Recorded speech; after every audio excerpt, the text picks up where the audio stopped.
And tonight, our subject is a storm of lies. Is that correct, Tay? Storm of lies, right? Yes. Storm of lies. Yeah. We Storm don't have of lies. Right. We don't have a guest tonight, so you just gonna get the two bald-headed brothers from Milwaukee talking. And my co-host here, Jordan. What's up, man? What's going on, man? How you doing this week? Man, I'm doing pretty good. Actually, I had a really decent week. Yeah. Really decent weekend. Aside from the storms we had. Again. And people experiencing some more flooding, and folks is up in an uproar, which I definitely get that. No, how did all the trees pop up at this point? Well, those were the bad winds. Yeah, the wind. That was yesterday, right? Yesterday. You know what? I was outside knocking doors yesterday, and I didn't feel the wind that much. Me wow! Yeah, I didn't even know that it was that strong. It was an issue. To tell you the truth. Yeah. So hopefully they can get this stuff together. I'm hearing there's some kind of workforce or task force that has been created by the city of Milwaukee to, I guess, tackle the issue of flooding here. I haven't really read into it too much. I've seen a couple of things on Facebook. I think Tay, you read something or saw something else, right? Yeah, so I was pretty heavy in the conversations there that week, but I did reach out to the mayor to see if he would come on and give us more insight on what that looks like, that task force, who's a part of that board and things of that nature, how the community can get involved and be informed. And haven't heard back anything yet, but I'm hopeful. You know what? I was at the Archwell grand opening today at MLK, and the mayor was there giving the speech. Mm-hmm. I usually stick around and shake his hand and talk to him, but I didn't this time. But I could have mentioned it, dropped in his ear, like, "Hey, when you coming on the show, bro?" Right, when you coming, man? When you coming? Come on the show, Mr. Yeah. Mayor. Yeah, we've also reached out to our alderman here, DeAndre Jackson, to come on as well. Have not gotten a response, but I think you need to come on and talk to the people, man. We are in your district and we want some answers. So being in those positions, you just got to be ready to, get those tough questions at times. Mm-hmm. And but we're gonna put out some more feelers to you again, and hopefully you see this and you come on. And I think Jordan, you've put out a couple of more feelers for some guests. Yeah, right? Yeah, absolutely. So last week we called out the Missy Hughes campaign, and they must be listening to the show. Have to be. They responded the next day, right? The next day. But you know what? I in full transparency, I do have to say that there was an email that I missed in all that stuff. Okay. So I did apologize to them. However, I still didn't get a response until after we called them out on the show. So both things could be true at the same time. Yeah, so we have Missy Hughes coming on. I believe she'll be on the 19th. And then we have Mr. Joe Brennan coming up. And then we're still waiting for Mr. Mandela Barnes to come on the show. So this is a call out for Mr. Mandela, my brother, my Marshall brother. Come on out to the show. Let us learn about your platform. The people want to hear about you. I know you're popular. You have a lot of name recognition, but this population right here, this viewership wants to hear more about you in a more intimate conversation. So come on out to the show. And as you seen, Brother Barnes, we don't ask too hard of a question. We kind of go easy on you. So this wouldn't be an environment that you could not handle. So I'll say that much. Absolutely. So come on, man. Come on, Cletus. Come on. Just come on. But yeah, man. So we didn't have a lot to unpack. I always say, what we're gonna talk about, but this current, if you want to call it, I'm gonna call it a farce of an administration. Always gives us something every day and every week. Now we got this stage. I'm just gonna call it a stage. Is another stage assassination attempt. I just something always don't stack up with it. I watched it, even though I can't stand looking at him, but I watched it again because I used to be and had inspired to be one time and wanted to become a United States Secret Service agent. Mm-hmm. It was one of my career goals. And I'm Not- having a it's not too family. late. Oh yeah, I'm old now, man. I don't pass the threshold. But in that I've read a lot of books. That was written by former and current Secret Service agents. I've watched a ton of documentaries about that, and just nothing that I've read or watched explain what I've seen, and this is twice now with these so-called assassination attempts.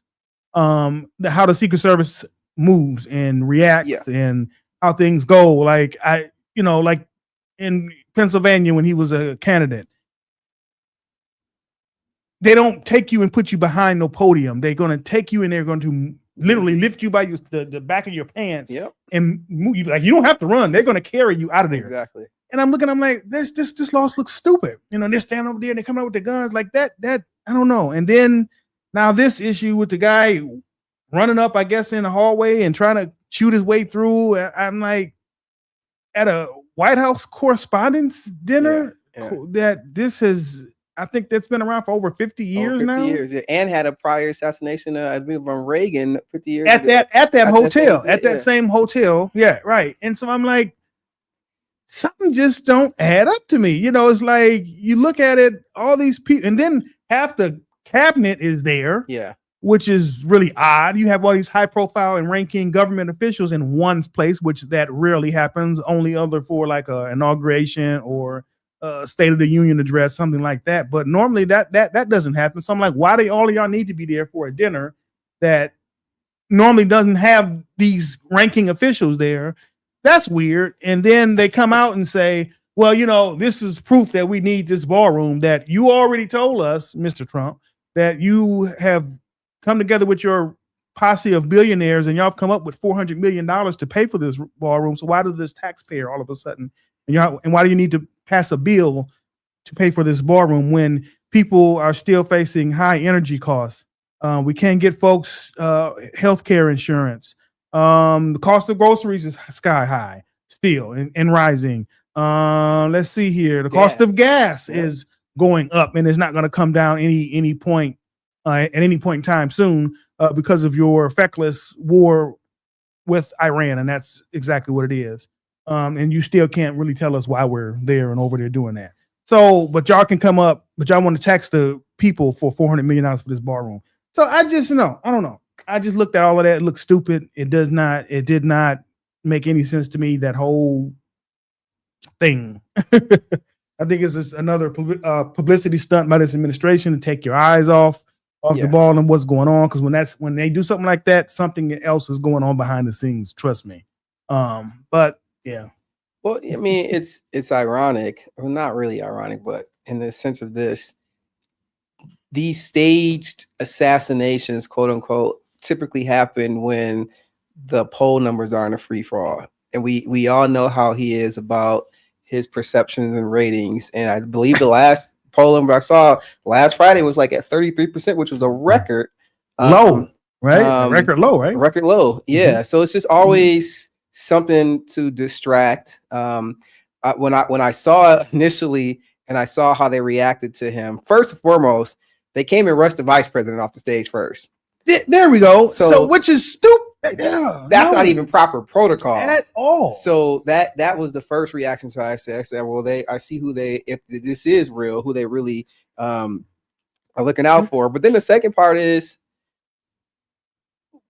there was a picture circulating where after they got him off the stage, they didn't rush him out, to your point, to the barricade or to where he's supposed to go.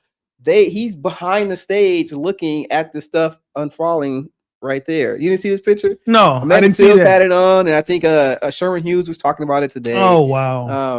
And I looked it up. This picture, and it doesn't seem like it's AI picture, but it's crazy how the process and the protocol and these Secret Service agents, the way they're supposed to be doing things, doesn't happen the way it's supposed to be, because ultimately they're supposed to be looking out for the safety of his life, right? Correct. I remember when President Bush got the shoes thrown at him in Iraq.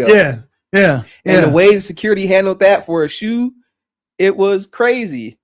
And now you talking about we have 2 attempted assassinations on the president's life.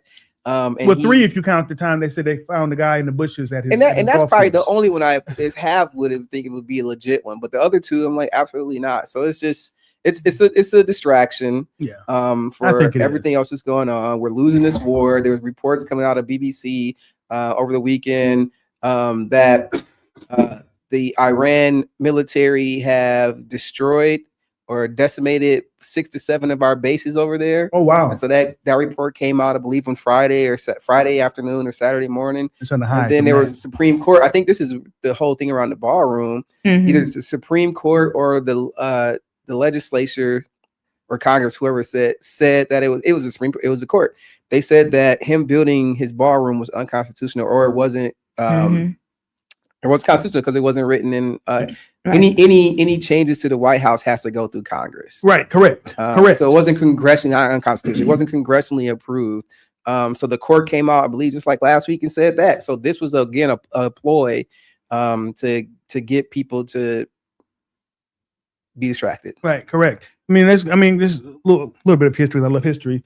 Truman was president then, 1948, 49. The White House was under a complete renovation, and it had to go through congressional approval because at that point there were a lot of updates that needed, and they were talking about even dismantling the whole White House itself, rebuilding it. And Congress was like, well, no, you can't do that. So what they did was they dismantled the inside of the White House and kept the original walls and stone and all that stuff and went and built it from the ground up from the inside. But saying that to say that it has to go through Congress. You can't tear down parts of that building without going through the proper channels. And it's really hilarious to me that this person that we call a president is allowed to do whatever the hell he wants to whatever the hell he wants, and little to no pushback. But it looks like the way we're going to have to go and fight things is through the courts. Yeah, unfortunately, through the courts. And from what else I'm hearing, so we're going to stay a little national. Down in Virginia, I heard that they took it to their Supreme Court there in Virginia. Virginia knocked it down because the Republicans there were trying to say it was unconstitutional and all this stuff, that they put it for a vote for them to redistrict their maps that, again, favored Democrats. But the state Supreme Court of Virginia has knocked that down and said, no, everything that was done, it was lawful. It was taken in front of for the people. The people voted lawfully and legally, and therefore the vote on that stands. So I think the way we're going to kind of have to fight these things is through the courts. Yeah, and that's wild too, because now I hear Mississippi's trying to jump in to redistrict. I was going to talk about that. Yeah, Mississippi, you hear that? Yeah. Now, from what I'm hearing, I think they say what is a 40 to something ratio of black folks in Mississippi, meaning that if this happens in Mississippi, you all get up and vote this down, it won't take place. They won't be able to do it. But again, if it goes for a vote, y'all have to get out and vote. That's what's going to take. Yeah. We have to go to the ballot box. So I've heard the exact same thing, that they're talking and banting and around and seeing, what they can do and how they can go toward with that. It's going to be a mess, man. It's going to be a mess. It's going to be a mess because I think other states are going to start triggering, and I'm hearing Wisconsin is not going to get into that fight. Our maps are already gerrymandered to begin with, already.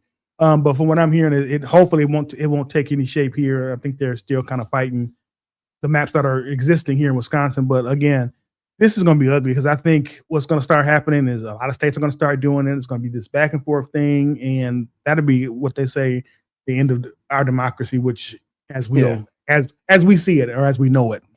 Yeah, the only saving grace I have with that is there has been some rumbling and talks around this colluding in some way to the end of the Electoral College, and even needing the point of the redistrict in the first place is to collect those delegates to vote in the election. So that's probably years away, but I'm a proponent of getting rid of the Electoral College. I think it is a vestige of the past and slavery in the antebellum South. If you guys know the history of how we even got to the districts being drawn that way, the way they are in the population count and the census, whatever. But I'm a proponent of that. So hopefully it happens sooner than later, but we'll see what happens. I think at least the discussion is usually happening around election time anyway. Right. But I think this is, if there's anything that's going to force action on that, it's these type of mid-cycle unconstitutional redistricting efforts across the board. It's still, at the end of the day, is gerrymandering on both sides. I do believe that. I think it's wrong on both sides. However, we're responding to an illegal action taken in Texas. We have to remember that's where it all started. Yep. Right. And everything else has been a reaction to that. And I have to give the Democrats, I'm going to have to give them, because I've been, kind of at them a little bit. I got to give them a round of applause for taking that up. Because I didn't think that our leadership had it in them to start taking the fight back. Yeah. And to actually see that, I'm like, okay. Because honestly, yeah, like I said, I'm not in favor of it, but at some point we got to stop just taking stuff on the chin. Yep. We got to fight fire with fire. I hate it. We had to go this way to do it, but I mean, they kind of left us no choice. Had the Republicans in Texas not started it, we would not be here, and worked at the behest of their Orange Jesus, the person named Donald John Trump. We wouldn't be here at all. So unfortunately, again, we're fighting fire with fire, and I was like, oh, okay. Yeah. All right, Newsom started in California, then Virginia, and then I think other states are going to start joining in. So, hey, and what's funny is that they did that, the Republicans did it, and now you're going to lose even more representation. Exactly. So if y'all had to just let well enough be, the wave is coming. And it is what it is. If you guys weren't beholden to the one person, and doing his bidding like you all have been doing, you probably would have been able to hold the House. You probably would have been able not to have the Senate in play. But because of your yellow belliedness and being cowards and running on, his dream and his, I don't even know if you want to call it policies, Project 2025, y'all probably wouldn't be here, but whatever. Sounds like we need to have an update from Orlando. What's up, Orlando? Orlando, I know, right? I know he's watching, and Mr. Travis Clark, that is. I mean, they was roasting him. I saw that earlier. I don't know if y'all saw that on Facebook. Oh, they was roasting. No, Clark. I didn't see it. They roasted because he posted a picture of him at the White House or something of that nature. Someone found that it was fake.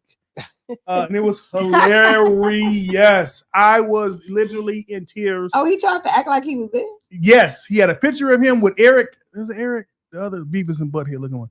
Eric. Yeah, and someone went and found that the picture was AI generated.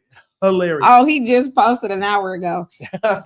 So blacks shouldn't communicate with Republicans. So now he's mad. So now he's not. So see, that's boy, Travis, we would love to have you back on. Jordan hasn't met you yet. No, I haven't. I want to meet Travis. We want to have you back on, Travis Clark. So if you're watching this, I'm going to DM you again and invite you back on. Hopefully we can get you on for next week because we don't have another guest next week. So we got an open slot. Yep, so Travis, I would love to have you on. We just want to talk about the issues, and you can give us a update from Black Republica.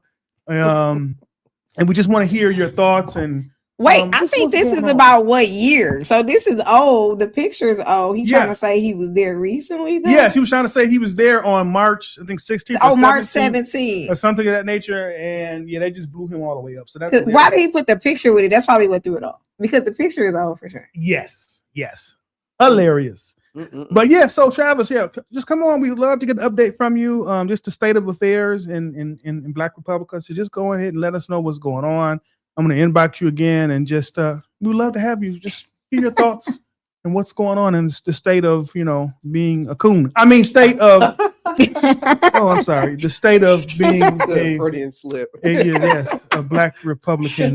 Wait, I was supposed to beep it. Sorry. Yes. So come on, step on by. But we're dying to have you. So as we know, we are in this current gubernatorial race. We got candidates coming through. I'm not even gonna try to reach out to Tom Tiffany because I just know that he don't mess with us like that. So I don't know if it'd be worth our while to try to get him. Wait, are we saying colors? Yes, the color. The colors, Where is he from again? Is he somewhere up north or west? I believe so. He's a he's current representative in Congress. Okay. But I believe I think he's the. You should give it a try. I don't know. You know what? I mean, the ones that say they mess with us ain't responding. So what's that? True. True. That's true. What's the worst that can happen? Yeah. He can say hell no. A lot of No color. or he's come on the show with a lot of misinformation and all of that. They just and then he's a acolyte of Trump too. He's on his bandwagon, all that foolishness. But that would be perfect to debunk all that. He ain't gonna come. That would be actually. It would. He's not gonna come to this area. First off, yeah. Oh. I haven't seen any events for him in Milwaukee. He's not gonna come over. And if he has been here, again, I haven't seen it. Is he a top runner or? He's the only on the Republican side. On the Republican side, yeah. He's not doing well though, right? I mean, he don't gotta do much. He don't have to do much. He can just lay back and chill until. I know he's got a lot of money though, which is always important stateside. So I would say he's probably just sitting back, letting the Democrats fight it out until they come down to their top two. Yeah, he ain't got to do much. Yeah, literally, he has no one running against him. Yeah, we probably won't hear much from him until after August 11th, the primary. Yeah, and then get into jump into the general election. Yeah, and then that's when the debates and all that fun stuff will start with him. But yeah, he ain't doing nothing but laying back in the cut. Okay, well, don't check that box. He doesn't like colors. No, he does Into not. That, period. He does not. He does not. He's not going to come this way. But yeah, and from what I just saw earlier.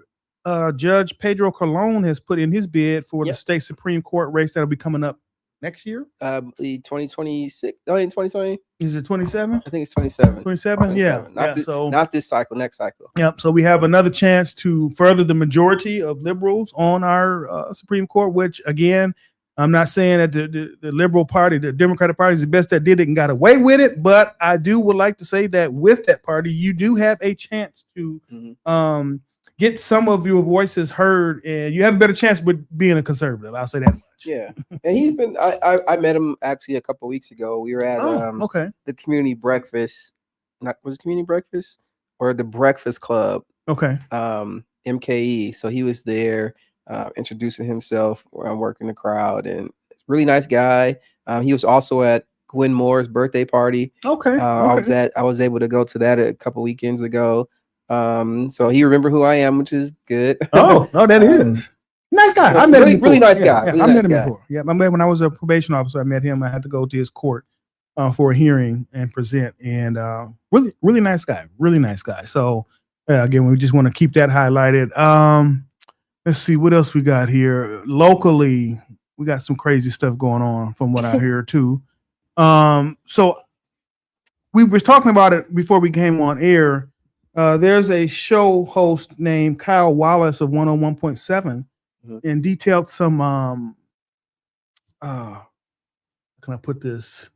Very unfortunate incident that happened down at the marina. Yeah. Regarding a white individual that I think was working there. Yeah. Right? The guy working Marcus is his name. Marcus? That's his name? Marcus is his name. Kyle kept calling him out. He's Marcus is his name. Yeah, and then I think Kyle took it to the county as a reporting incident, and the county kind of poo-pooed it, saying, "Well, the person has their First Amendment right to speak however they want to speak." I just like to add a little context to that. Had he said, "You're just being a Jew," I don't think it would have been taken so lightly. So I'm gonna just put that out there. Or had he said, you're just being gay or something like that, I don't think they would have taken it as lightly as they did.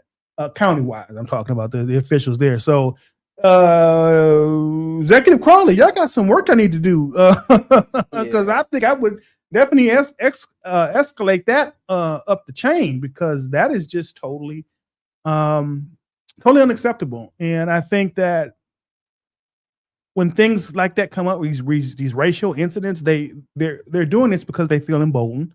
First off, because they have a racist in the White House and his whole regime, this white nationalist regime that has taken hold, and they feel that, hey, what are you going to do about it? And for one, yeah, he got the right one. I'll say that much. He got the right one, but Yeah, Kyle Wallace, if you're watching, if this gets back to you, man, you need to. I would escalate that all the way up to the county, to the office of the county executive, because that's just, the marina is a park area, and I believe that does come under county supervision. Mm-hmm. I would definitely escalate that up because that's horrible. In 2026, who would imagine these are things we're dealing with? Still. Yeah, I mean, it's not surprising. We all know that this country, this city, this state, we deal with the tradition of discrimination and racism, and it permeates throughout and manifests in different ways, right? It doesn't go away. No.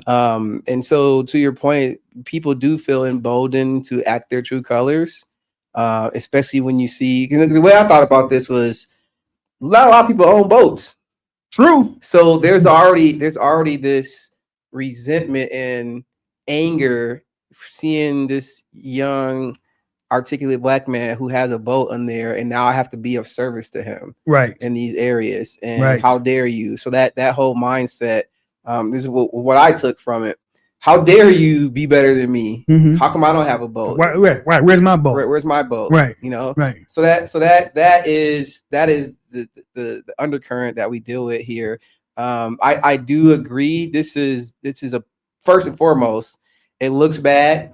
And I don't know what's happening with the county's PR team or David's team right now, but it just seems like every other week there's another issue coming out. Something coming up. Yeah. And I don't know if it's political and people are just trying to throw monkey wrenches out and try to, the kitchen sink approach to get his name bad. But whatever it is, it doesn't sound good. And the more stuff keeps coming out, it's a bad look and a bad PR stain that a pretty viable candidate has to deal with on his way to the election. So I think somebody was saying this is the worst. I was listening to the radio about it. This is the worst time that this could happen to a candidate, like right now. So I don't, like you said, and it makes think about that, because it is kind of funny. All these things are happening with him appointing the guy that was fired from NPS, the fiscal guy, and pointing him to the fiscal position within the county as well. But that was and I don't know behind the scene what made up that decision, but that was a self-imposed. Because he didn't have to. He didn't have to do that one. David. You didn't have to hire him. Not right now. You could have waited, man. You could have waited. You really didn't have to fire. And then I'm hearing that other black officials have been let go, but then regarding on that financial issue, then what's being bantied around is that there were white individuals that were part of that too, but they still keeping their jobs. So I want to say this. I watch him a lot. He has been doing. No, I'm not even gonna say it. Well, go ahead. You done started now. Well, I don't like. One thing that I really, really liked about him is that he was relatable. And he's out of touch at the Crawley. Oh, yeah. And he appears to be out of touch. Like, even when that storm happened, he seemed initially to be very compassionate, very, aware, and he didn't say a thing. Like, I was waiting for him to say something. He took a while to say something. He his old self would have responded immediately as to, what people could do or where they can get resources. And I don't know who his PR team is working for, because it doesn't seem like it's for him. Yeah, it's tough. I mean, look, because we're talking about things in Oak Creek and all these other places. He doesn't spend much time here. Look at here. So I hear you. And we have the same conversation about the mayor with this stuff. Yeah. Oh, he's completely out of touch. What time are we going to get on him? I get it. I get it. But you have to look at, and I'm taking off Jordan community guy hat, put it on political Jordan hat, and understanding the political scene, understanding what needs to happen. David Crawley I think he's still number one right now in the race. Francisco's coming up, but David Crawley is the number one person as far as fundraising in the race right now to be the governor of Wisconsin. He is a 40-year-old black man from Milwaukee, Wisconsin, and while there's a stigma there's a stigma already, but while this is his core constituency, he has to win the Oak Creek, and he has to win all the different states, all the different cities across the state. So there is a calculation that he has to deal with. Anything that he says is going to be ostracized, no matter what, good or bad. So the political calculus that he and his team are making is, if we agree or not, if I say something to advocate for our communities right now, that is disenfranchising another community that he needs those votes.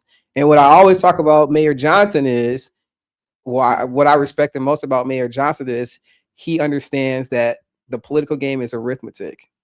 He understands that in order for me to win this next election, which is what this is all about, I have to appease, for lack of the better word, these different constituencies, which may sometimes be at odds against the interests of the community I'm from. Yeah. Not saying that it's right. Yeah. Absolutely not saying it's right, but it's understanding the position they're in and the amount of people that they have to corral, the coalitions they have to build to stay in power. So I understand it from the political world, why he does or doesn't say something, or if he's not as an advocate of the issues that he needs to be for our communities. I guess how hard would it have been, like during the storms, back to back like that? Not at all. How hard would it have been to come up with a plan and make that plan where it was efficient for every county? You know what I mean? How hard would that have been? That was a simple tweet. That's a simple post. I agree. That's a simple live video on your Facebook page. Just letting you know, hey, I care. I can't be everywhere. However, I want to help you. Not to say anything. Yeah. Especially with people that I've never seen floods like that before, especially in those areas like that. I've never in my life witnessed anything like that before. But I totally get the position he's in, but they just come across as extremely insensitive. Yeah, even the ticketing with the mayor, 4,666 tickets. Cars are floating. Yep. And you're issuing tickets. Then you have the audacity to stand behind the parking enforcement and say, this is what we need to do. Why? Yeah. You know? So who's going to speak up for that? Right. Because those other places, Oak Creek, did they experience those things where they were ticketed and things, you know, if they got flooded? I don't know who else got flooded, but did those other places experience things like that? Yeah. Why is everything so hard on, you know, the impoverished areas? Yep. Comments. Can Beat says he's digging home. And he, unfortunately, he says, but she's appealing to him through her messaging. And he also says, not only a plan, we just need a strong statement. Yeah, just to say, say something. That's easy. I care. He says, we need Dirty to come, not David. Dirty to come. With Hong, I really liked her a lot. What she say, friend? I really liked her a lot. Friend. I just was concerned about her only focusing on her people, because she, you know, like voting for her and her really just putting all her efforts towards immigration and things like that. Well, just for her saying, like, give half of my campaign money to the immigrants. Yeah. Like that was, I get it. That was a bold move, and I love her loyalty there. But what does that say for everybody else? Well, I thought she kind of spread it out. Not enough. Well, not enough for me. It might be enough for y'all. But not you. I would be worried about that. But that's what you're supposed to be like. Like she was being true to who she was. Yeah. No, I think she's really good. She's super. She impressed me. I was like, whoa. No, she was impressive, but she was real. That's what it is. I'm going to. Hey, when I get in here, I don't want you guys to forget it for a second. I'm going to take care of my people. And then to go back to David Crawley, I think that before this was David has been able to stay real and true to himself. Yeah, and yes. Because he came off real, right? He's an authentic guy. He's a great speaker. Again, now he's in a gubernatorial race, and you already know how they see us and how they want you to act. And not to say he's doing that, but again, it's understanding, like, I have to start picking off votes, especially if I have a friend behind my back. Now I'm looking at the math again. Now I'm saying, okay, which population are going to vote for me? Or I have to get the white vote, or I have to get the West Bend vote, or I have to get the Oak Creek vote. How do I portray myself? What image do I have to portray for them to be more comfortable with me? Which is probably why you're seeing him button it up a little bit more. But he's got Lieutenant Governor Rodriguez. Yep. And she just did something. So this is already out there, but I just signed up for it. So thank you, Ms. Rodriguez. So I signed up for LG. a small LG. I signed up for a small business academy that she put out, a program that she has out. Okay. So that's super dope. And it's in a lot of different counties. So I think it's gonna come down to those three, honestly. Yeah. I kind of see it's gonna come down to those three. Yeah. And then with those three, we still have a chance to create some sort of history. You know, if Mhm. if either of those three go Yep. through, and Yeah. I mean, Lieutenant Governor wouldn't be the first female to run for governor because we had Mary Burke Mhm. run against Scott Walker at that time. But you know, again, we would have the chance to make some history here, and I think I was comfortable. I'm comfortable with all three. Mhm. If Yeah. either all three of them would sure. make it and go out and get hit, I'd be like, okay, cool. Yeah. I think the biggest thing now is Francesca. She's riding this wave of socialism, Mhm. populism Mhm. across the country, and I call it the Mamdani impact. Yeah. And Definitely. a month Yep. ago, I'd have been like, "There's no way a self-described socialist Democrat is gonna have that kind of reaction." But it just shows you like people are struggling. And people are worried about how to feed their families, how Correct. to address their own health care, how to get their child in child care or in a good education system. How So to deal people, with gas. yeah, people need solutions. And the way, again, I sound like a broken record. We are not going to fix ourselves out of this hole doing the same things we've been doing. Right. So That'd be something having different. a Francesca come in with fresh new ideas, even if they're unpractical, they're saying, or at least we have a fighter who's coming in thinking outside the box. Yeah. And that can at least put some of it to paper Yeah. and try to and try to push some of it. And I'm really hoping that we will be able to, and I say we as the Democratic Party will be able to take back the legislator at some point to make some of these things come to fruition, because we're gonna need cooperation. And these Republicans that are in charge now of the state and legislator have shown that they are not willing to do anything to enhance this state. Okay, good job. We got another comment here. And y'all, yeah, and please, folks that are watching, come on and comment and ask some questions for us too. We always want to make sure that your voices are being here. Tommy says, "I hate that black men have to make people comfortable. It's such a fine line to bring white posturing. I understand what it is. I just hate it. I've had to play that game so often." Yeah, that's true. That's true. That is a thing that us black men have to sometimes, not sometimes, that we often have to fight against. Well, you know, is that person electable? And you know, they're of darker skin, and people going to be comfortable with electing a person of that color. Yeah, that's true. That's true. Well, even like I think like even like when we talk about, for instance, like just the county supervisor, the alder person, just the things that they know that they can do, and they just simply choose not to do. Because I think if they would do their part, that would show a lot of support. Like the, you know, everyday people, the residents would be like, okay, cool. Things are changing. Things are happening.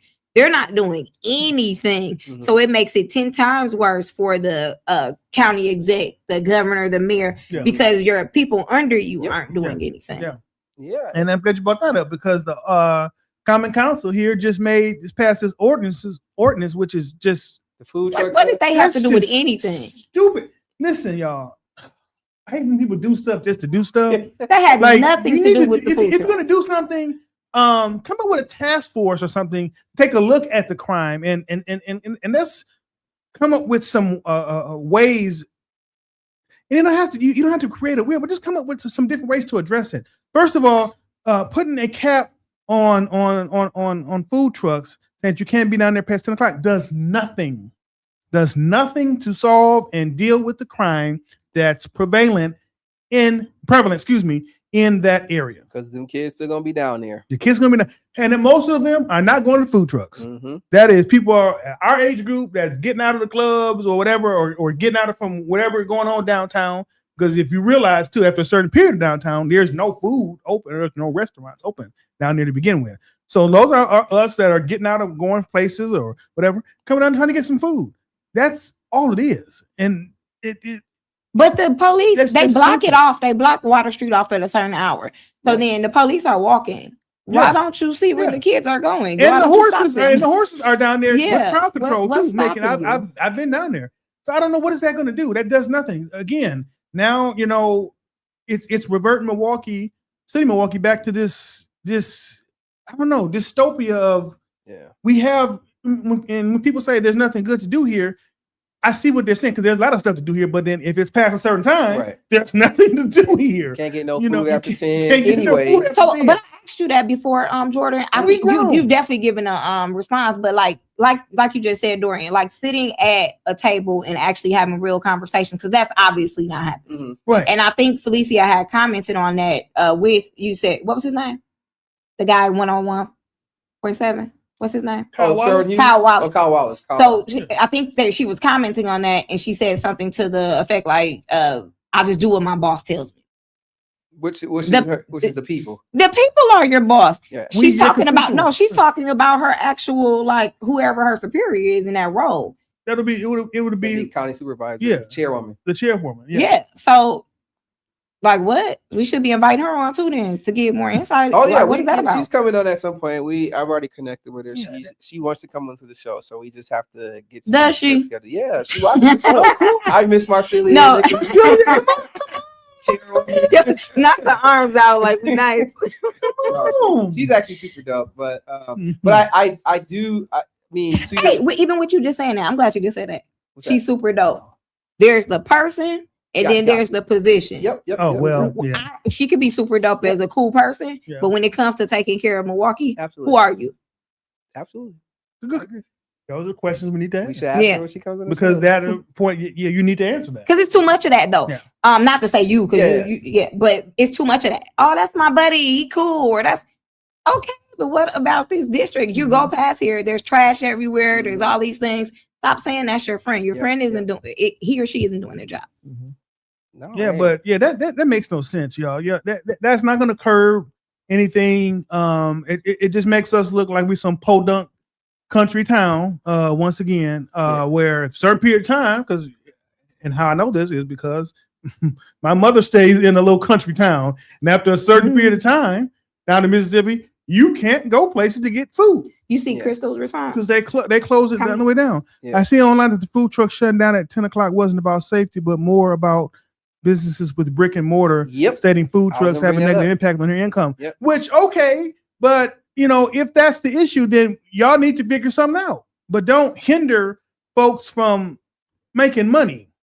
Also, not all them restaurants over there sell food after 10, 11 o'clock. Correct. Their kitchens are shutting down at 9. Also, a lot of those places that do sell food late night are actually bars and clubs. Correct. So for people who don't want to go in a bar and club and have to sit in there and wait for an hour and drink and get all that stuff, and deal with the ridings to go grab a hot dog or some chicken wings or some tacos, more than likely at 1 o'clock at night. That's a false equivalency, I believe. Like what if I don't want to pay an entry fee to go get something to eat? Right. You're gonna pay the food, and then everybody's drunk, and it's not like I want to sit there. I want to just grab the food and go home, maybe. Or something like that. It shouldn't be all of that. But I did hear that too, Crystal. That another reason for that was about the brick and mortar bills. Okay, then y'all need to extend your hours or something. Or I don't know. But for me, shutting down the food trucks, which is a popular thing across this country now. That we're, again, here we are passing up an opportunity and change, inevitable change. That's going to happen. But here we are once again. So, like, Common Council, y'all, what was that? And then it was unanimous. Unanimous, 14. Come on. That's what she said. She said, like, we did what our boss told us to do. That's what she was talking about. That was just that's retarded. I like Michelle Bryant's answer when she said, what did she say now? She said, we're either going to be a big city or we're not going to be a big city. Right. What is it? What is it? We can't toe the line and pretend like one day we want to do all this stuff and have all this traction and economic development downtown. But at the same time, we have all this stuff now. You're not letting the people enjoy it. Correct. If you're going to be a big city, figure out a way to make sure that we can enjoy all the different things that you're trying to bring to us. Correct. Otherwise, don't bring it here. Oh, why not? Because there's a lot of room over there. Why not just a food truck area, like a that's what I heard have been tossed around. They were trying to come up with an area for that, which I think it'd be great.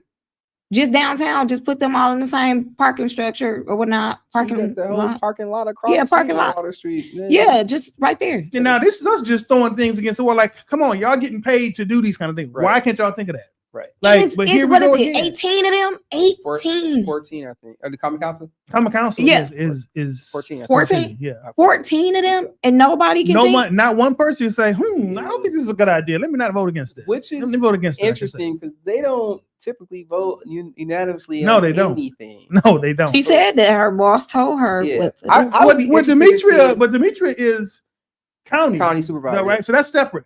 I don't know, but she's the boss. That's county. So we're talking about the Common Council, which is our alderman, which is down at City Hall. Oh, well, I don't. She said the bar. Maybe she was just saying like whoever said to do it, they did it. Now I don't know if she was saying her specifically, but like whoever put the word out to say this is what we need to do. That's what they all follow lead. Yeah. Tommy said Milwaukee is the only city where I can't say it is gonna starve after 9 o'clock. That's true though.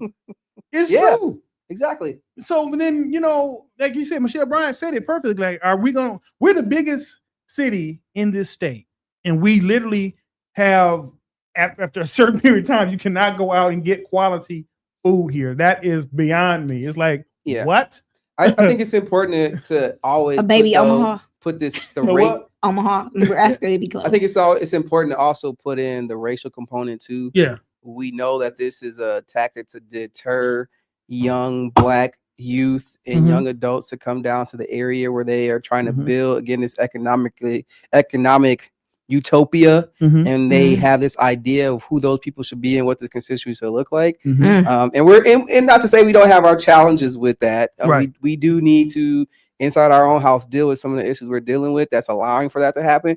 But at the same time, like, we can't escape that these are policies that are once again being put in to deter African American progress and acceptance in the city. So, and I don't know if it's gonna if that mindset is gonna change. I don't know. Is we have to vote folks out of office to get folks in there with some better ideas to put forth to make the necessary changes that we're gonna have to, because it's coming, y'all. Yeah. And maybe we can invite Pratt. I like her. Maybe she can give some insight. Alderwoman Pratt. I can't believe she voted for that. She voted for it too. Yeah. No, I'm saying I can't believe it. Something happened. I believe what's the name said that it was from the top. To seeing what data they were looking at and what some of the arguments before that vote was cast. Well, the council president is Jose Perez, so that's who puts these things up. I emailed him to come podcast. Oh, you did? You invited everybody, did you? I did. Getting everybody in the film. I think, Chris, food trucks should line up on MLK near downtown and on the south side near downtown after 10. That's not a problem. That's yeah. I don't know. So is it just is it just that downtown Water Street area that they want? Yeah, they're saying those food trucks. Because it's food trucks around. Yeah. We'll be out. We'll have to pack up by 10 o'clock. Yeah, I don't go out to Water Street past 7 o'clock anymore. It's been a few years since I've done that.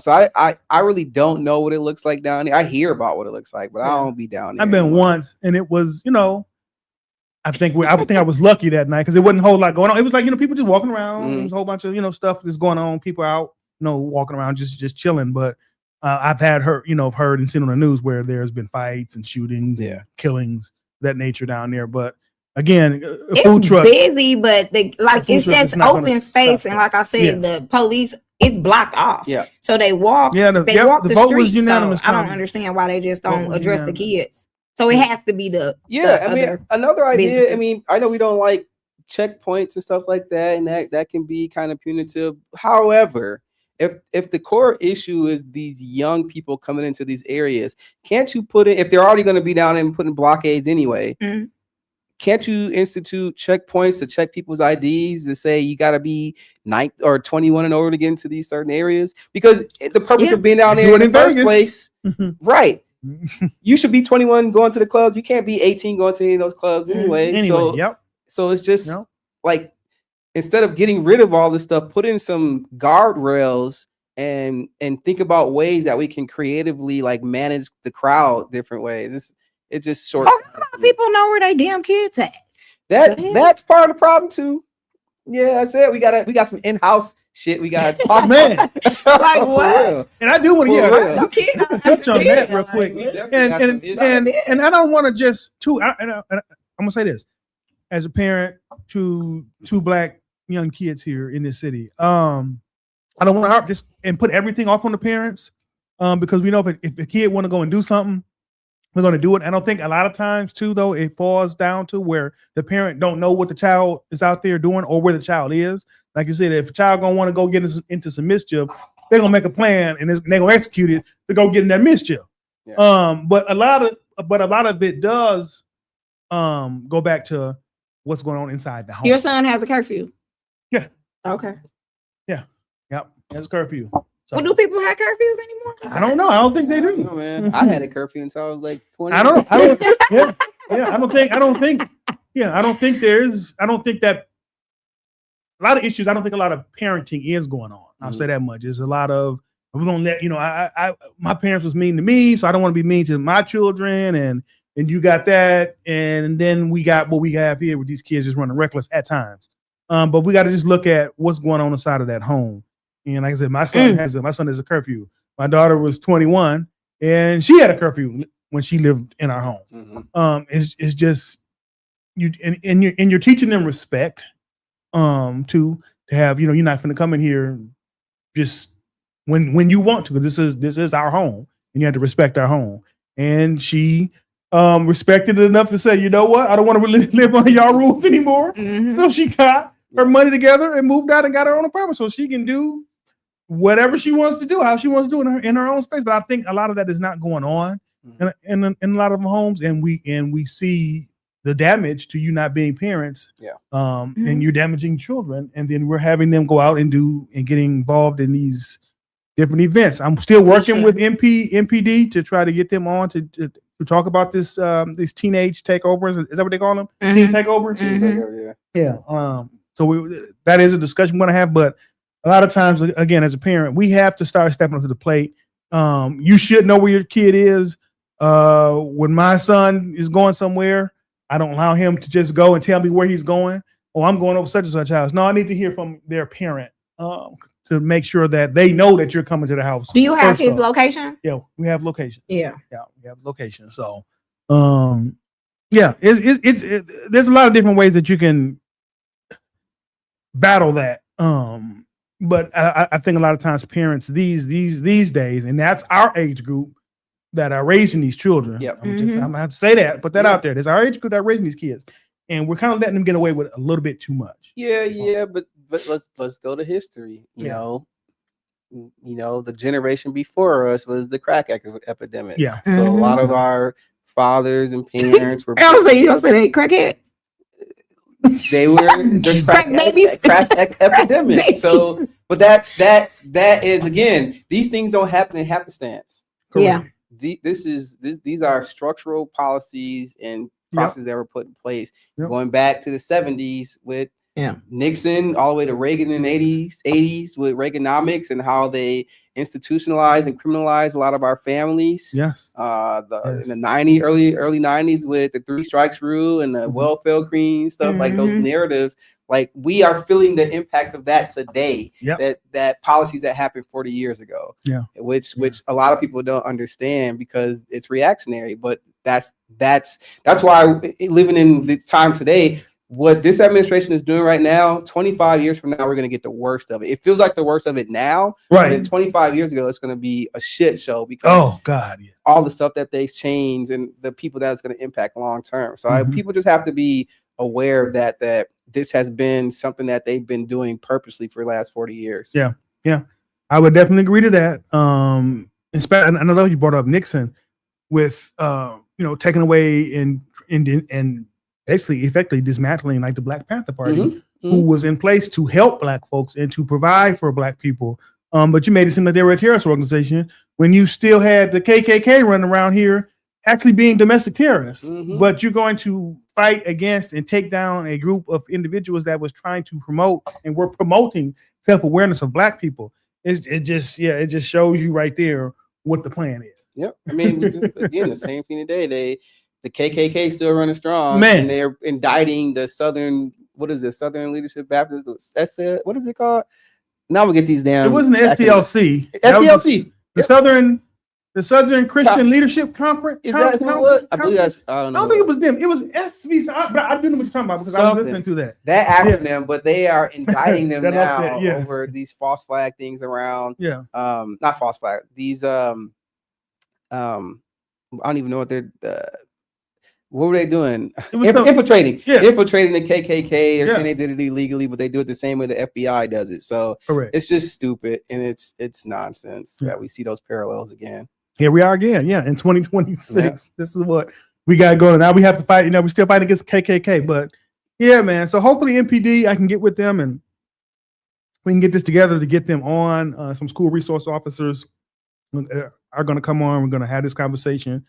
but I think it needs to be said. I think we can't keep taking stuff from the community, taking away resources, and then we're upset and saying that, well, these kids don't have anything to do, or we don't have it's true. We don't have the resources here that I had even when I was growing up. Like, yeah, we do still have the Girls and Boys Club, which I was a part of, Mayor Ryan Ranch, I would say. But I don't think a lot of parents are sending their kids there, honestly. They're not in the even the Boys and Girls Club. And I worked for the Boys and Girls Club. They don't have the capacity that they used to have to see. They're closing down sites too. Yeah. It's everybody's Horrible. straining right now. Yeah. Everything's straining, and then we just set to look like, okay, well, what's next? What we're gonna have, So I think again, a real investment. This is to these gubernatorial candidates that are coming on. Real investment in the communities is really what's going to make these communities thrive. Investment in our communities, making sure we don't have these open buildings that are just sitting there rotting away. These eyesores, turning them into something. There's something for everything here. Wouldn't that be the responsibility of the alder person? Yeah, but make sure that too, like LG said, if Milwaukee thrives, the rest of the state thrives. Yeah. So if Well, you're I'm saying investing each individual in alder person, they see these abandoned buildings and houses. But They should be trying to fill them, That occupy too. them, because they turn into squatter homes. right, and- tear them down or make them into some kind of affordable living. Yeah, there's a plethora of things that. But again, that can be done. they're at the different levels. To your point, there takes a level of investment, Yeah. which means there has to be a plan, Mhm. and it has to be comprehensive from the state level all the way down to the municipal level, right? Because the alders would say, "Well, we don't have enough money because we haven't gotten any investment to handle these buildings." Then they'll say it's the county's fault, and the county will be like, "Well, no, we don't have any money because we're doing parks or whatever it is." So it's a whole Yeah. system that needs to be reformed. Mhm. But the investment does, again, to your point, start with a plan from the leaders at the top and prioritizing the investment in the people in the community to make sure that they have what they need and they have the services and they have the programs to get people to do better. Right. And then we have these food deserts now. They can just close down Aldi on Sherman, Sherman yeah. Sherman and Is that Hopkins, yeah, Off of Villard. yeah, off of Villard. Was that So Village? then now that's people that literally grocery shop there. I was my wife grocery shop there all the Yeah. time. And now you close that down for what? Come on, like, yeah, it's just we have to start investing in these communities, in our community, not these communities, in our communities, so we can thrive. That's a problem. But They actually have a fresh program or something. I They think it's just about started. design too. A fresh program. Yeah, they had it's some millions of dollars invested in that. There's some fresh program they just started. They just Where's put that out- going to be located at? Do you know? I'm not sure. The mayor got questioned. Y'all remember that Pick and Save on North 35th? Yeah. So they initially closed, saying that it was due to theft. Right. So there were they investigated and it wasn't. It wasn't. So they Yeah, allowed everybody it to was keep not. saying that, and Yeah. now they had the mayor. Hey, no, we investigated that. That's not what happened. Yeah. So question, find out what really happened. So I mean, again, is think higher. Mhm. One of the things that people don't really take into account of with these grocery stores is the issue of SNAP benefits. And the SNAP benefits, especially in these core areas where a Yeah. lot of the people are dependent on that is a revenue stream for these grocery stores. Yes. And big time. if the federal government comes and say, I'm taking whatever percentage off the top, forces the state to then either supplement that gap or to say we can't do it. So that leaves the grocery stores who are dependent on those revenue streams from SNAP benefits to come in and say we don't have this expectation anymore. Mhm. So the way to get around that is then, well, we can't say that. Who would we blame it on? Well, that it's The theft. people. It's the people, Mhm. right? And there's gonna be some theft, but it ain't to the point where you're out of business for that, Right. and you take a percentage of that, and you get insurance for that. So it's Yeah. already taken account of in your negotiations or in your revenues. Yeah. I don't think people thought that through when they were voting too. Like, oh yeah, I don't want people to get food stamps. Like, okay, well, who's gonna buy the $14.99 gummy bears? Right. The $7 bag of Doritos. True. though. Who's buying I it? mean, true. Yeah. That's yeah. a real question. And Yeah. think about it. So I've been going to I'm in the district and a lot of gas stations, a lot of stores. And I don't know tell me if you guys noticed it. And every little corner store, every gas station, you see the EBT sign. Yeah. Right. So they're promoting that because they know that's a revenue stream for them. It doesn't click into your head until you're looking at it from that way. Like, why is it prominently EBT in red letters across all these different these billboards or whatever, these stores? Because they want those people to come in and spend money there because it's money for the stores. Yeah. And it's vicious. Who's buying that? I can't. Well, you can't afford it with cash. Like, right. I'm not going to. I can't get that.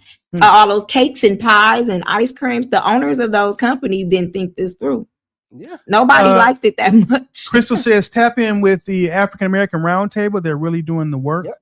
She got a link here, so I'm gonna go back and click on it. And maybe we can get a representative from here to come on. Yeah, I'm gonna join that group. So you should. So African American Roundtable. Let me talk them out. I was at their food equity. That's actually where I saw Daryl Jackson at when I was telling y'all this morning. DeAndre. Yeah. So they had an event this weekend. So I had the opportunity to join. I got there late, but I got there coming from another event. But they are a grassroots organization that's housed on the Northwest side. They do work all across the city, but they are doing these food equity seminars and workshops across the city. I think they have something on May 5th. My phone is right here. I'll get the date, but they're having this big issue or this big food something happening pretty soon. Okay. If I can, I'll find it. But we can. Are you in with them? Where you know a representative from there? Maybe I'm not in with them like that. Well, I know Marquesa. She knows over there. Okay. But you know what? I never approached them to come on the show, so I would definitely ask them next time I see them or next time at an event. What they said? You said Crystal? Crystal's in. Yeah, she definitely can help because I'm gonna join their group. Yeah, they're a dope group though. Marquesa. I see. That's the stuff I'm talking about. Oh, she said May 16th. May 16th. Okay, yep. I'm looking at this that kind of thinking, and then you're putting it into actionable stuff. Yeah. Like, that's what we need. Yeah. That's exactly what we need. Okay. Perfect. Yeah, I want to read some more about that because I would be interested in going to a session too. You guys can go to aartmke.org. I'm looking at the site right now. Okay. Again, a great group. They do a lot of great work, and they are about liberation and freedom and all that Black power stuff. Like, they are super dope. So okay. Oh, I love that. Okay. Perfect. Yeah, and then she said also May 30th. Okay. Thank you, Crystal. And just we're gonna reach out to you and see if we can get in contact with somebody from there, and we can bring them on for a nice conversation. I think that'd be great. We're also looking to do our community forum next month in May. We're just coming up with and trying to facilitate some more guests and speakers to come and talk. What's the date for that again? Or we didn't give a date yet? I think we said the mid-May. Mid-May, yeah, mid-May. I think that was like the 15th. Yeah, working 14th. With other cities as well. Okay. Yeah, so guys, be looking out for that. Yeah, that one will focus on the response with the storms and things like that. Yeah. So I think people just need to come and just get and to be aware of what they need to do. So you don't think DeAndre gonna mess with us? Because I emailed him too. I'm emailing him again. I emailed him again this morning. Yeah. I hope he does. So I wonder what his smoke was with you. That's crazy. A lot going on that day. I don't know what it was. Who cares? You're a public official. That ain't something. That ain't how you need to be. Introduce myself. Yeah, he said, "I already know who you are. You need to focus on you. Mind your business." Get in the doors. All right. Anything you want to talk about your campaign, man? Campaign, man. Yeah, you know what? It's been interesting. You know, I knew what I was getting into, so I have to just take it and just do the work. And that is like right now we are going through our high propensity voters, 50 and older. Okay. And I'm trying to knock on as many doors as I can, shake as many hands. I had about a 30-minute conversation with a young Vietnam vet today. Not young. Wow. He was about 81 years old. Wow. And he talked about a whole lot of stuff. Got the chance to meet his wife too over off on the Northwest side. Okay. So that's what we're doing right now. It's just meeting as many people as we can. We're collecting signatures to get certified to get on the ballot. So We have to collect 200. I think we're just over like 100. I think if my math is correct, we're about 140-ish. Oh, that's great. Oh, wow. You just got out there. Give it up. Yep, Give it yep, up yep, for him, yep. y'all. So, Okay. Look at you. The minimum is 200, but we want to collect about At least more, right? Just in 100. case of some are challenged. Yeah. But we're doing it. Well, today we had about 3 people helping out today. Oh, But it's people, been- wait, people can jump in still? Absolutely. So let's make this To run? No. To help you certify. So What's up, Stacy? so we can get people to help collect signatures for us. So I collect signatures. I try to knock on doors at least a couple hours a day. Today I was out there for 4 hours. Okay. But if there are any volunteers who want to come on and walk with me, walk a territory for me, knock on doors for an hour or two, whatever your schedule allows, let me know. You can go onto my website to sign up to be a volunteer to do that and other stuff at roman4wi.com, ROMANFORWI.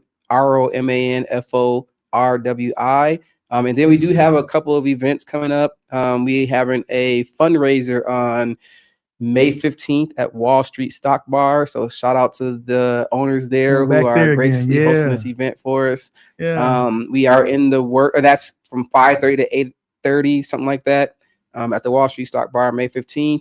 We're in the midst of planning about 4 or 5 different events as well, just to raise money and get to know the community.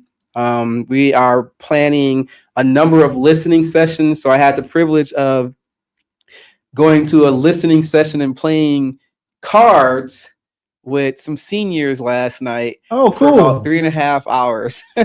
And they showed me the game. They have a lot of fun in the senior facility we were at. So tomorrow night I'll be playing spades with another group of seniors. So and that You be ready for the summer. Right. And what I learned is they have so much knowledge that we aren't tapping into the knowledge they have.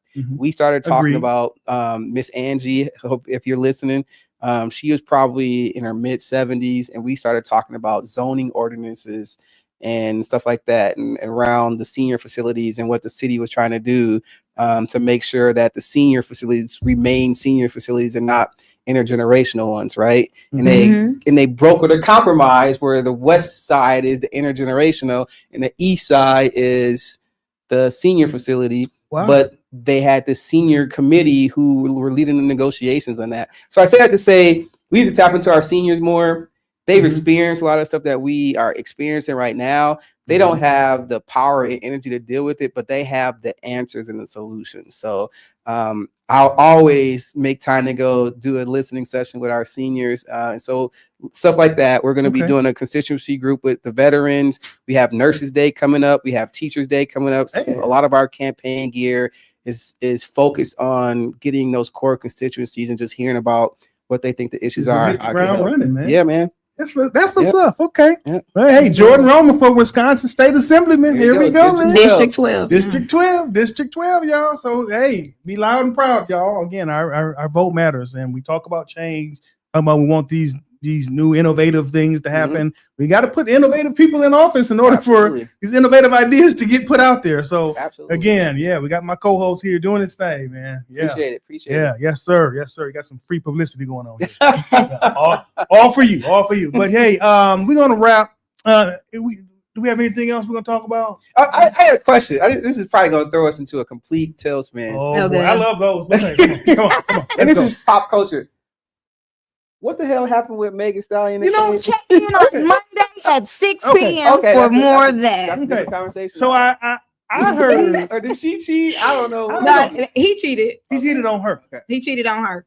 That's what happened. Okay, because they were in a relationship, right? They were in a I thought relationship. they were in love. He said that he does not think that he can be monogamous. So check in to Sweet 23 podcast So at Monday 6 p.m. is y'all on gonna talk Monday. about that? Absolutely. All right, I'm gonna check in for that. Yeah, we're gonna check in. Absolutely. It's been everywhere. Yeah. I have so much. It's like, geez, I'm a fan of both of this. And what's funny though too is I don't know if it's my algorithm, but people were saying that they were seeing a lot of men bashing on Facebook. Yeah, I haven't seen that though. Yeah, I think the reason that a lot of men haven't seen it, you're probably, well, I can say, well, for me, I'm Facebook friends with a lot of men that are probably single. You get what I'm saying? Okay.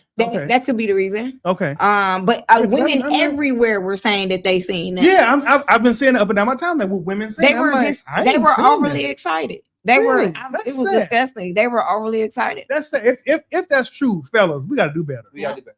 That's sad. They were excited about that. I got one more. Uh-oh. Okay, come So on. this is another derailment, but deviation from what we just talked about. I do want to I do want to give condolences to the Fairfax family. That happened with the Justin Fairfax, the former lieutenant governor, killed his family about a week ago. And then that preempted a conversation around mental health for men, which is necessary, but we have to make sure that we are safeguarding our, especially Black women and families. There's a time to talk about male mental health and the needs that we do, because we do need to start talking more to address some of those issues. But in the face of a Black man, or any man, but specifically for our culture and community, a Black man of prominence doing that to his family in front of his kids in their home, that's crazy. And there's no excuse for that. And we have to be careful, making sure we're not defending him or those like that because of a mental illness, when we have decimated a whole family at the hands of violence. And that will never, ever be able to be the same, after that. Yeah. Like you said, we have to take an account for that. Even the guy that, I think it was in Shreveport, Louisiana, the guy that killed 7 or 8 kids. And the 8 kids, 7 of them were his. Yeah. And then the 8th kid was his nephew or niece or something like that. Match. Like that right there, you have to be a really low down evil person to do something like that to your own children. Yes. So that, like, it was for me, it was bigger. Like, even that situation with Megan and Clay, it was bigger than the actual celebrity situation. Right. It was seeing the Black men be so excited about some dysfunction. Right. Like, why are you celebrating that? Because you can only understand what they're doing to Black women in private places. Well, it's funny you mentioned that, because honestly, and I'm gonna just go back to the election of 24 when Kamala Harris was actually running. Now I did see that a lot of Black men were leading the charge and taking her down. I'm gonna say that. But then y'all sit here and we have these conversations and wonder why women say they don't feel safe. Yeah. We're not protecting. Well, you have shown that you are willing to follow the white racist man and go along with his bullshit. Yeah. But you're not going to protect the Black woman who's coming up with plans, who's coming up with she had a mental health program initiative, all types of stuff. things, Housing, things that they're and y'all sitting here and y'all the right wing didn't have to do anything to tear her down, right? Because we did it ourselves. We did it ourselves. Some issues again. We got some in-house shit that we need to start talking about, because we don't talk about a lot of men. Don't get it again. Men, Black men, don't get a chance to be vulnerable. Correct. Not an excuse at all. I'm not saying that. Black women take on the pressures of adding in and taking on all these different things because the men are dealing with their own crisis. Right. And not to say that Black women don't, they have their own stress that they deal with too. Right. But at some point, like, we as a community have to get together and have these conversations and talk about it. How do we do a better job of protecting our Black women, our mothers, our daughters, our wives, our aunts? Like, that's our responsibility to do that. I think it's opening up a conversation for a real conversation. The foundation of why, because they were like, all the Black women, like, they're hoes and this, that, and thing. Or they're doing this, they're doing that. The root of it, we don't talk about. We skip over it. Right. Hey, let's talk about a lot of Black women were beat. They were, a lot of times they get robbed. Like, I gotta pay for everything in the house. You're not taking care of anything. You know what I mean? Or the men are raping the children or all types of things. Going through all these things, and we try to rush over it. And want the Black women to be quiet about it. So, I'm gonna go a little personal here. Within the last month, I've made another life-changing decision. I have left my church of over 40 years. I was born and raised in. And I joined another church. I joined Christ the King Baptist Church as of March the 28th of. That's 60th? Yeah, 60th. Yeah, I've joined them. And and I did so because I was working as a leader at my former church. And when you do that, take on those kind of roles, you don't get a chance to get spiritually fed because you're constantly working. And it got to the point where me and my wife had to sit down and have a conversation, and we have been having conversations about that because it's something that we both were lacking spiritually there. And again, it had nothing to do with the leadership there, but it had to do with my role as a leader.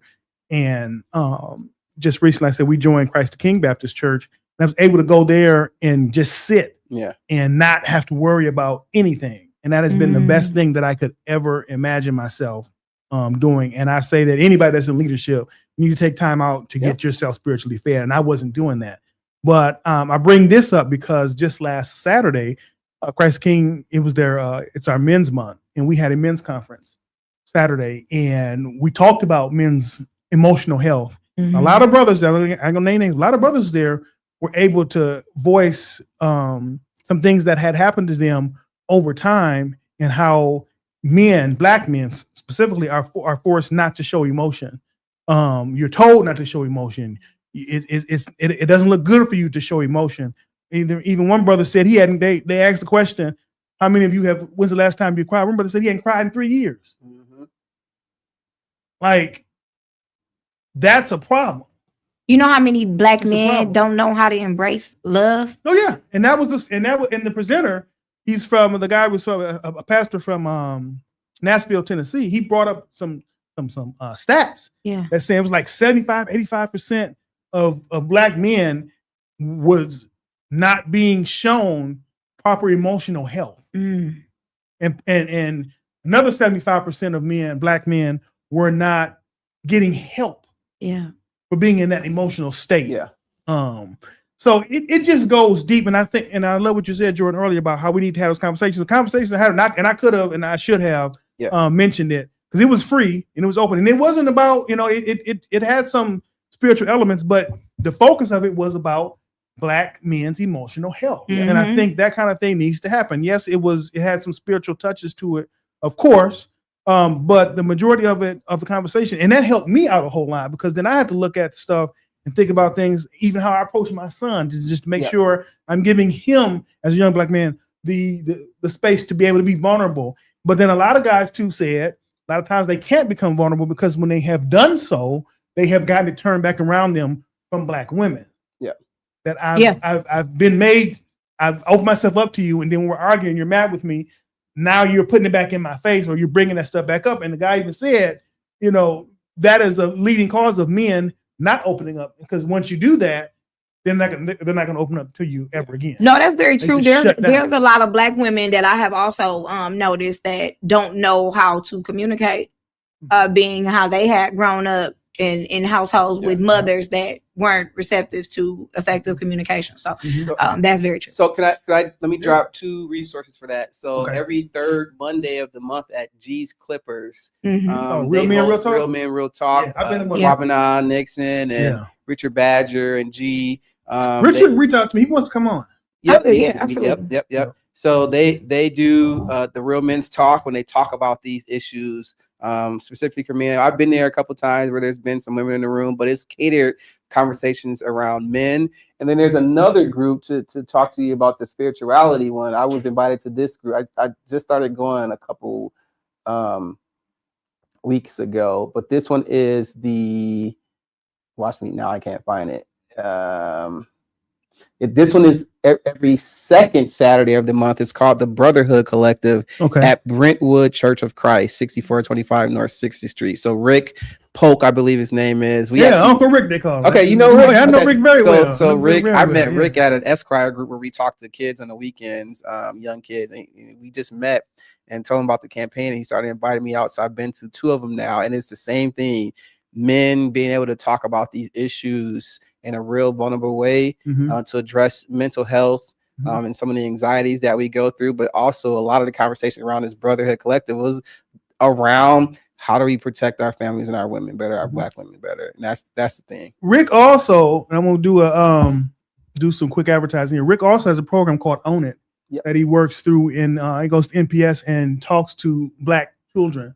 It's focused talking to black children that have had some behavior issues in school. And he does this program, and I've actually had the chance twice to go out and talk to some of the young Black men that are in these programs, and just tell them. Yeah, should definitely have him on as well. So yeah, so what I want to do is do this, because now next week let's try to just let's do some focus, and let's do some talk on Black men's mental health and emotional health. Let's do that. My wife just posted we can get Rick. Yeah, I'm gonna see. I'm gonna reach out to Rick. I can reach out to Rick or Richard or whoever we can try to get both. And see both of them. I would love to see a conversation with Black women and men to talk about what that communication exchange looks like. Yeah, because we do talk separately all the time. Yeah. Right, I would love to hear without it being mature people, right? Yeah. Even if they're not mature, because sometimes that works too, to see it where it's in unhealthy mode and you get it to where it needs to be. Yeah. But to see what that exchange should look like. Yeah, we can stick a pin in our political stuff for a moment and address. I think that's really too. Like it is. Yeah, because that's where the crime comes from. True. Poverty, all that. And then that's why you have men supporting openly white racist men, and so it's a whole lot of Travis. It's a mental health. That's mental. Travis Clark. That's almost it's like bordering on Stockholm syndrome. Yeah, honestly, the man has shown you that he's racist, and then you got people saying, "Well, no, he's not." So when I hear that, I just stop engaging, because you're not going to change that person's mind. Yeah. But that's a mental health problem that we need to talk about. But I'm going to see if we can get Rick in, and Rick and Richard. Because Richard, I saw him, Richard Badger. I did see him in passing. He was like, "Hey man, I see your show, man." I'm like, "Oh, here we go again." My show's getting out there. He was like, "Yeah, we'll let it come on." So we're gonna try to get those guys in next week, and we had this discussion. I think it needs to be had. Then we're gonna try to see if we can do something even bigger, to have it where we do a forum. Yeah, we absolutely. Have the men and women together, and we can just do something upstairs or something, and just have and go live and just have a discussion and have folks come in. But I think it's time for us to have these discussions. So hey, thank you guys for coming in tonight. Y'all be safe. Mississippi, y'all get ready, get your IDs and get your voting stuff together. So when and if, and I'm not gonna say if, when this comes down that pike, Mississippi, y'all need to stand up. And as y'all see, all we have to do is go into the ballot box. Stuff can happen, y'all. We got the power. I don't know why we don't use it, and why we have to hem and haw folks to get and use our power. Like, we got it right there in our hands. So Mississippi, I'm telling y'all now, folks that are listening, folks that have folks like myself included, that have family down in Mississippi, talk to your folks, get them ready, make sure they got their IDs and all that stuff verified and everything together, so that when this comes out, we can just overwhelm the ballot box and go and make sure that they hear our voices, because it's time out for all this stuff. And there's ways around things. I hate that we have to do this gerrymandering stuff, but hey, y'all want to play? Okay, well, we can play too. You can play that game. So just make sure y'all get your stuff together. But again, folks, thank y'all again for coming tonight. Jordan, any closing thoughts? Hi, Mom. I love you. I'll see you. Actually, I got to go pick up my mother from Virginia this weekend. So I'm taking my brother, Twin, and I are taking a road trip to Virginia to pick up my mom. She's coming home for about a month or two to hang out. Oh, nice. Then take her back to Virginia to hang with my other brother, my nephew. And happy birthday to my nephew. He turns 2 tomorrow, I believe, April 29th. So. Okay. And shout out to my mom. Today is her 8-year wedding anniversary. So her and my stepfather are running those back roads in Mississippi tonight, running around doing that thing. So again, so she's not watching, but she is out celebrating. Again, just want to shout out to my mom and her husband on their 8-year anniversary. So Black love is real, y'all. It's out there. It's just, it's not advertised like it should be, but it's definitely there. So again, thank y'all. Tune in next week. We're going to have a discussion on some men's mental health, and then we will go forward. But again, thank y'all. Be blessed. Be blessed. Thanks.